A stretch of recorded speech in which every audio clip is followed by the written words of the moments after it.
3 मार्च को चंद्र ग्रहण लगने जा रहा है। ये चंद्र ग्रहण भारत में दिखाई देगा।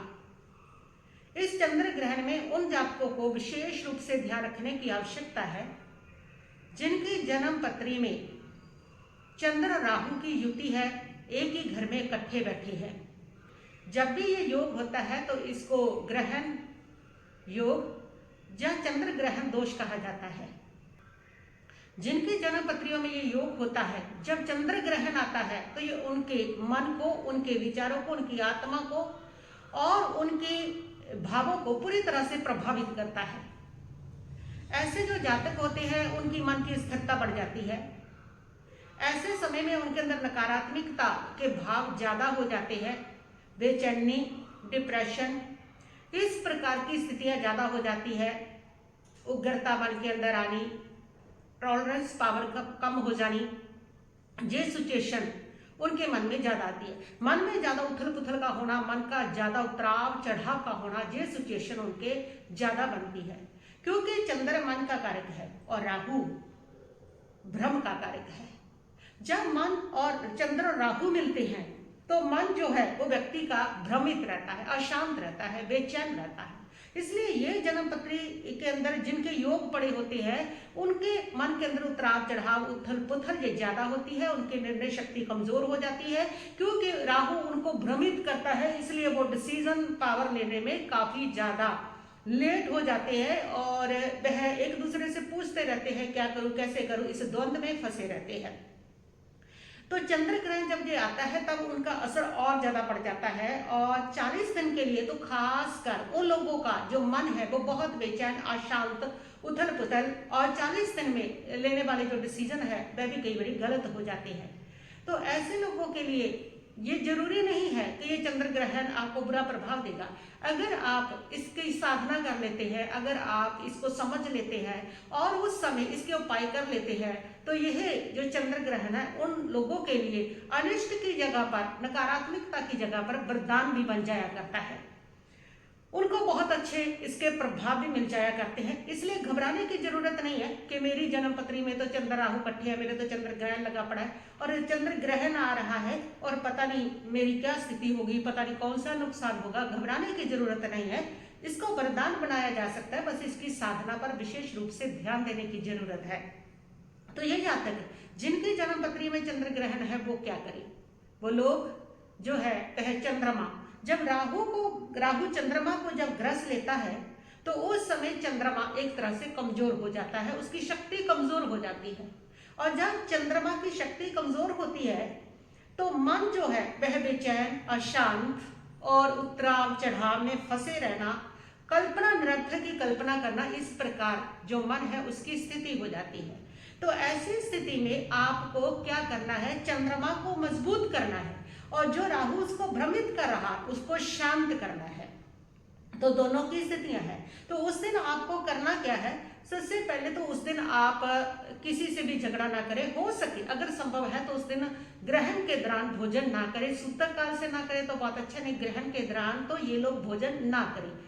और उसके साथ साथ किसी से भी उस दिन बहस ना करें। कोई बड़ा निर्णय अगर लेना है तो उसको भी उस दिन के लिए थोड़ा स्टॉप कर दे। कोई नई चीज लेनी है, कहीं इन्वेस्टमेंट करना है, उस दिन के लिए स्टॉप कर दे, क्योंकि वो एक ऐसा समय है जिस समय मन में काफी ज्यादा उतराव चढ़ाव आते हैं और फैसले जो है वो आपके गलत हो सकते हैं।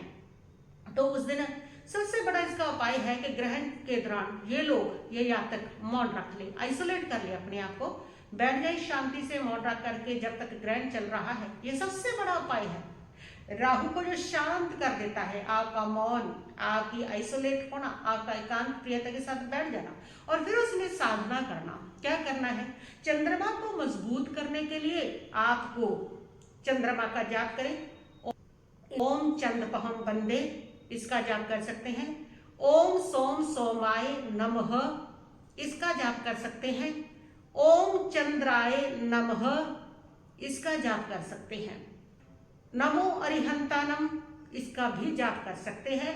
इतने समय तक अगर आप कर ले, जितनी देर ग्रहण है तो बहुत अच्छा, नहीं जितना कर सकते हैं उतना करें। इससे आपका चंद्रमा मजबूत होगा।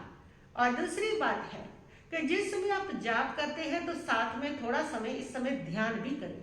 वो ध्यान आपको करना है चंद्रमा का। चंदेसु निमलहरा, चंदेसु निमलहरा, चंदेसु निमलहरा, ये शब्द बोलते हुए आंखें बंद करें और महसूस करें चंद्र प्रभु भगवान जो जैन धर्म के तीर्थंकर है, 8वें तीर्थंकर है, उनका ध्यान करें और महसूस करें कि उनकी पवित्र कृपा मेरे ऊपर आ रही है और मेरे मन की सारी अशांति, सारी बेचैनी, सारी अनिष्टता दूर हो रही है। जब चंद्र प्रभु जी का आप ध्यान करते हैं और उनकी कृपा को महसूस करते हैं तो राहु अपने आप शांत हो जाता है। राहु स्वयं तीर्थंकरों का उपासक है, उनके प्रति उनकी भक्ति रहती है, इसलिए जिस समय आप तीर्थंकर की भक्ति करेंगे तो जो राहु है वे आपको प्रभावित नहीं कर पाएगा। या फिर आप जो लोगों को चंद्र प्रभु जी का, जैन लोग अगर इसको देखते हैं और वो भी करना चाहते हैं तो वो इसका ध्यान इस प्रकार कर सकते हैं कि आकाश में चंद्रमा को देखें, आंखें बंद, मन की कल्पना से अमेजिंग कि चंद्रमा, पूर्ण चंद्रमा है आकाश में और वहां से चंद्रमा से पवित्र सफेद रंग की जो ऊर्जा है वो बह करके मेरे सिर पर आ रही है और वो सफेद ऊर्जा, सफेद प्रकाश पूरे शरीर में फैल रहा है और पूरे शरीर में होते हुए मेरे शरीर में, मेरे मन में जितना भी कलिमल है, जितनी भी शांति, जितनी भी बेचैनी, जितनी भी समस्याएं हैं, वो सारी काले धुएं के रूप में बाहर निकल रही है और बाहर दूर दूर जा रही है। मेरा मन शांत हो रहा है, मेरा मन शांत हो रहा है। इस प्रकार अनुभव करें, इस प्रकार अपने आप को कहें, मैं पूर्णतः सुरक्षित हूँ, मैं पूर्णतः सुरक्षित हूँ। तो इस प्रकार थोड़ा समय वो जब तक ध्यान करें और जो जाप है वो करें साथ में, तो ये चंद्रमा को, आपके चंद्रमा को मजबूत करेगा।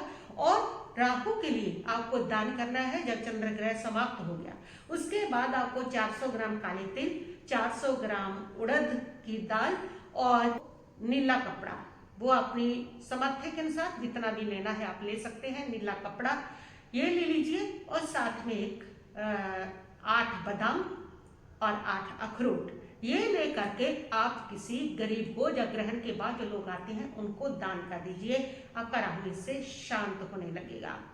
राहु का सबसे अच्छा उपाय है कि आप ये संकल्प भी कर लें, सबसे सूक्ष्म उपाय है राहु का, राहु को शांत करने का, कि मैं झूठ नहीं बोलूंगा, झूठ ना बोलें, षड्यंत्र करने से दूरी बनाएं, किसी को भ्रमित करना इससे दूरी बनाएं और इस प्रकार सत्य के साथ जितना जुड़ेंगे राहु उतना शांत हो जाएगा। राहु विष है, राहु छल का ग्रह है और सत्य उसका विषहर है, जो उसके विष को, उसकी नकारात्मकता को हर लेता है, वो आपका सत्य है। उस दिन तो खास विशेष तौर पर 40 दिन तो ये आप करें ही कि 40 दिन मैं झूठ नहीं बोलूंगा, वैसे तो कभी भी ना बोले तो राहु आपको कभी भी परेशान नहीं करेगा।